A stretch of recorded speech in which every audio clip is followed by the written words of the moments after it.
Hello, everybody. Welcome into the Wiregrass High School Football Report, brought to you by DGO Strategies and Wiregrass Daily News.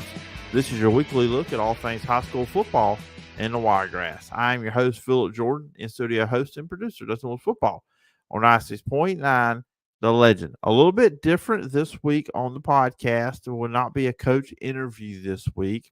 Just things didn't work out. We didn't get one this week. So what we're going to do, I want to go over all the scores from this past Thursday and Friday night. We'll look at the standings as they are now and get you set up for what's going to be going down this week in the Wiregrass. So it should be a shorter podcast. Usually these things are 25, 30 minutes. It may be 15 to 20, maybe shorter on this. We know from time to time during the season we'll have these episodes where it's just me going over things, what's going on. So it should be good, and I hope you enjoy just hearing me talk about these games because it's one of the great things. I'll make sure to have a coach interview on next week's podcast.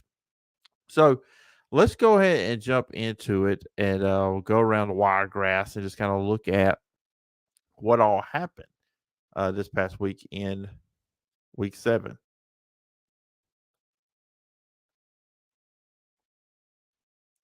All right, let's start off in 7A Region 2 on Thursday night. Enterprise defeated Carver Montgomery 17-14, which I puts Enterprise now 4-2 on the season.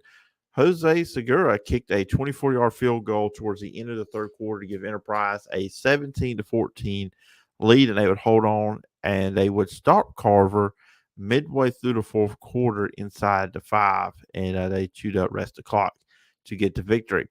Now, that was on Thursday night. On Friday night, you would have heard this game on 96.9 The Legend. And I'm sorry. We do not have sound from the post-game show either on this one, as we normally do. But Dothan lost to Opelika 28-7. Dothan scored first after recovering a fumble punt by Opelika.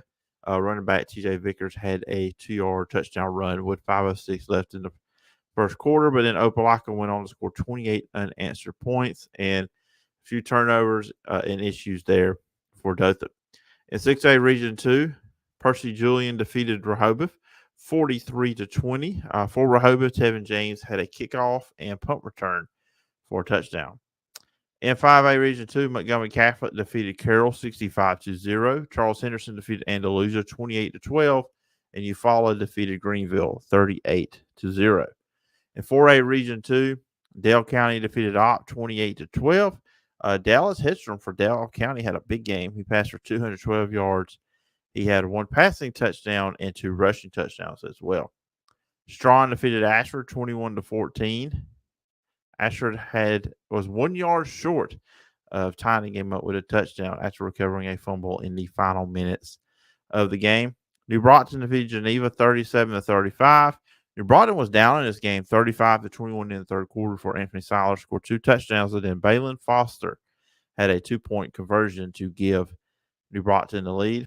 Seiler did have 157 yards in the game. Also for New Broughton, Bryant Kumpler had 16 tackles and 1 interception. Also in 4A Region 2, Pike County defeated Delville 40-0. In 3A Region 2, Houston Academy defeated Alabama Christian 45-18. Andrew Gill for Houston Academy had 3 touchdowns in the game. Slocum defeated Northside Methodist 40-21. And Witzburg defeated Prattville Christian 17-14. That was a game that went to overtime. A 20-yard field goal for Tyler Munez helped get Witzburg the win in that one. All right, jumping into 2A Region 2. Cottonwood continued their undefeated season, defeating Geneva County 52-20. Cleet Meadows had 122 yards in the game. Providence Christian defeated Ayrton 37-14. The game was close at halftime, but Ayrton did not score at all in the second half. Abbeville defeated GW Long 50-27. Xavier Harris passed for 269 yards and 4 touchdowns. Also, Kendrick Carter had 202 yards and 3 touchdowns. So it was a great offensive game there for Abbeville. Houston County defeated Sampson 38-13. Azariel Todd had 3 rushing touchdowns for Houston County. In 2A Region 3, Pike Liberal Arts defeated Zion Chapel 22-0. Dalton Jordan had 157 yards and 1 touchdown. Goshen defeated Barber County 62-0 as well. In 1A Region 2, Florala defeated Kinston 41-0. Brantley defeated Georgiana 16-12. And then Elba, they took down Red Level 46-6. Alvin Henderson only 3 carries for 8 yards, but every time he touched the ball, he scored a touchdown. 3 touchdowns on the game. And Caden Atkins had 114 yards and 2 touchdowns. So that is around the Wiregrass. We'll take a little break here real quick, remind you of some Dothan Wolves and where you can find them. And then after that, we will look at the standings for the region's impact with Wiregrass teams right here on the Wiregrass High School Football Report. It's high school football season, and that means the Dothan Wolves are back on 96.9 The Legend. Every Thursday night, check out the Jed Kennedy Coaches Show with Jerry Coleman and Ken Lambert as they sit down with Dothan Wolves head coach Jed Kennedy about the previous game and preview the upcoming opponent.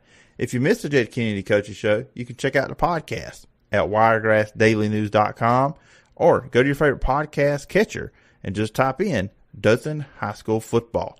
And of course, every Friday night, pregame starts at 6:45 and kickoff is at 7 for all the Dothan Wolves football action. All right, so let's look at the standings for each of the regions that has Wiregrass teams in it. So we're going to start off in 7A Region 2, and a big game we had in 7A Region 2. Auburn defeated Central Phoenix City 38-33. Those two teams are undefeated going into that game. So Auburn right now, they're 6-0 overall. They're 4-0 in region play. They sit at top, and then you have Opelika, Carver Montgomery, and Central all tied with 3-1 records. Just looking overall in the region with Central, they will play Carver this Friday night, so that should be a very interesting game. Enterprise, they sit there at 2-2, so they're kind of like on the outside looking in, trying to get in to the postseason. And they do play at Opelika this week. Then you have Jag, they have a 1-3 record. Then you have Dothan and Smith Station both sitting there at 0-4 in 7A Region 2. Jumping over into 6A Region 2, of course, that's where Rehoboth is at. Right now, you have some clinched playoff spots in 6A Region 2. Russell County and Pike Road have already clinched playoff spots. They are both 4-0 in region play. Russell County is 6-1 overall. Pike Road, they are 4-3. Next up behind them, Percy Julian at 2-2. Stanhope, Elmore, and Wetumpka are both at 1-2. And then Rehoboth and Park Crossing, they both sit at the bottom at 0-3. Then we go into 5A Region 2. At the top right now, there is Catholic Montgomery at 3-0, 6-0 overall. Of course, we mentioned them. They've defeated Carroll 65-0. Next up, you have two teams, really 3 teams and 1 loss. Eufaula and Charles Henderson are 3-1 overall in region play, and in Andalusia, they are 2-1. They've played 1 less game so far than some of the other teams. So those are your top 4 teams about being in the playoffs right now. Greenville sits at 1-3 in the 5th spot. Then you have Headland and Carroll both at 0-3. Headland did not play this past week, but they will jump back into action this week. All right, now let's jump into 4A Region 2. Opposites at the top along with Dale County and Pike County. All 3 are, and also strong. You have 4 3-1 region teams in 4A Region 2. And then behind them, you have 2 2-2 teams that will play each other this week in Ashford and New Braunton. So a lot to be decided in 4A Region 2, a very competitive region. You do have Daleville and Geneva sitting there at 0-4 toward the bottom of that region. All right, 3A Region 2. At the top, you have Montgomery Academy, Houston Academy, Trinity, and Witzburg. Again, these are all 3-1 region teams. Montgomery Academy is 6-1 overall. Houston Academy is 5-1 overall. Trinity is 5-2, and Witzburg is 5-2. Then you have Alabama Christian sitting at 2-2 in that 5th spot, with Slocum and Prattville Christian both at 1-3 behind them. And then in last place right now is Northside Memphis Academy. They are 0-6 overall and 0-4 in the region. Now jumping into 2A. Now we have 2 regions in 2A that we keep up with. Region 2 and Region 3.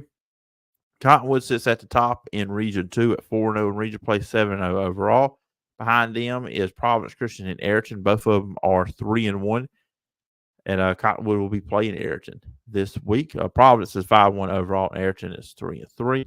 And then behind them, you have Houston County at 2-2 and GW Long at 2-2. And then behind them, you have Geneva and Abbeville at 1-3 apiece there. And then Sampson sits in last place at 0-4. And in Region 3, at the top there, you have Highland Home, who is 3-0, 7-0. Also, Laverne is 3-0. They are 3-3 out of overall, so they're 0-3 out of region, but they're 3-0 in region so far. And Pike Liberal Arts and Goshen are next up with 3-1 records. And then you have Calhoun, Barber County, and Zion Chapel, who are all winless so far in region play in Region 3. And then finally in 1A, Region 2, you have McKenzie sitting atop, along with Elba, Brantley, and Georgiana. All four of those teams are 3-1 in region play. Then you have Ferralla behind them at 2-2. Red Level 1-3, Kinston 1-3, and then Pleasant Home at 0-4. Overall, Elba, they are 5-2. Brantley is 4-2. Now McKenzie at the top, they are 6-1, and Georgiana is 4-3. So another competitive region when you got. It seems like we have a lot of regions that are connected to the Wiregrass, with teams that are 3-1, kind of a tie going on with those teams. So as we're in the second half of the season, see how all this shakes out with these teams. All right, we're going to take a quick 1-minute break. When we return, I will go over the schedule for this week's games in high school football. You're listening to the Wiregrass High School Football Report, part of Digio Strategies and Wiregrass Daily News. 96.9 The Legend is your connection to classic country legends. But Digio Strategies has other options too. News Talk 103.9 is your source for America's top news and entertainment shows, like Rick and Bubba in the morning, Glenn Beck from 9 till 11 a.m., and Clay Travis and Buck Sexton middays from 11 a.m. till 2 p.m. Sean Hannity, Lars Larson, Ben Shapiro, Matt Walsh, and others fill your day with the latest news and views from America's top conservative voices. America at Night and Coast to Coast AM keep you company and connected throughout the night. Plus, Fox News, the Alabama Radio Network, and Wiregrass Daily News keep you informed with national, international, state, and local news. And with more musical choices like All the Hits 106.7 KMX, Today's Country 95.5 WTVY, and Music 107.7, Digio Strategies gives you more choices and more variety. Listen on air, online, and on our apps. 96.9 The Legend is just the beginning. All right, let's jump into the final segment of the show today, and that is looking at the schedule for this upcoming week of games, which I kind of gave some of that away. They're looking at the standings. So we'll jump into 7A Region 2. Dothan will be at Jag. Both teams are 2-4. You'll be able to hear that game on 96.9 The Legend. Dothan is now going to be on the road for 3 straight weeks. They're at Jag this week, which is in Montgomery. Then they'll be at Smith Station, then at Auburn before they close it out at home against Godby in the final game of the season. Enterprise at 4-2 will be at 6-1 Opelika. So that is a big game with playoff seeding and implications and all that stuff as we are in the second half of the year. Rehoboth and Park Crossing, these two teams are at the bottom part of 6A Region 2. So 2-4 Rehoboth will be at 0-5 Park Crossing. In 5A Region 2, 3-3 Headland will be at 6-0 Montgomery Catholic. 4-3 Eufaula will be at 3-4 Andalusia. And then 3-4 Greenville will be at 1-6 Carroll. In 4A Region 2, Geneva will be at 5-1 Opp. Geneva's 0-6. 2-5 Ashford will be at 3-4 New Broughton. That's an important game for those two teams. They're both 2-2 in region. 3-3 Strawn will be at 3-3 Pike County, and 5-2 Dale County will be at 0-6 Daleville. In 3A Region 2, Montgomery Academy will be at 3-3 Slocum. Another important game there in that region. You will have Prattville Christian at 2-5 at 5-1 Houston Academy. 0-6 Northside Methodist will be at 5-2 Trinity. 5-2 Wicksburg will be at 3-3 Alabama Christian. And you look at 2A Region 2, GW Long 2-4 will be at 3-3 Houston County. 2-5 Abbeville will be at 5-1 Providence Christian. 3-3 Ayrton will be at 7-0 Cottonwood. And then 3-3 Geneva County will be at 0-6 Sampson. In 2A Region 3, 6-1 Pike Liberal Arts will be at 4-2 Goshen. That should be a fun game. 1-5 Calhoun will be at 0-5 Barber County. In 1A Region 2, 4-2 Brantley will be at 5-2 Florala. 5-2 Elba will be at 1-5 Plays at home. And then 2-5 Kinston will be at 6-1 McKenzie. And then in AISA, 5-0 Lowndes Academy will be at 1-4 Abbeville Christian. And that is your look at this weekend's slate of games as we move into these games. We got just 4 weeks left of the regular season. This will go into week 8. Then you have 9, 10, and 11. However you look at that, we had that conversation start of the year. But you have 4 weeks left in the season, so playoffs and everything else as we get into these final weeks of region play before we start finding out who all are going to be the playoff teams in the Wiregrass. And that's going to do it for this edition of the Wiregrass High School Football Report. Again, apologize. Nothing was post-game content and no coach interview this week. But still, put out the podcast, and I want to let you guys know what all is going on with what happened last week, the standings, and what to expect for this upcoming weekend. Remember, you can follow me on social media at PJordanSEC. Podcast is available Apple Podcasts, Spotify, or wherever you get your podcast. Also, check it out over at the Wiregrass Daily News. You can check the podcast out over on my YouTube channel, Phillip Jordan Sports, as well. You can email me at sports.philipjordan@gmail.com. And hey, if you like Auburn football, I know the season ain't going great right now, 2-4, but you can check out all my Auburn content over at Last Word on college football. Check out the Phillip Jordan podcast. We're going to get you ready for a big weekend of college football coming up this week over on that show. So please check it out. Anyways, guys, until next time, bye-bye.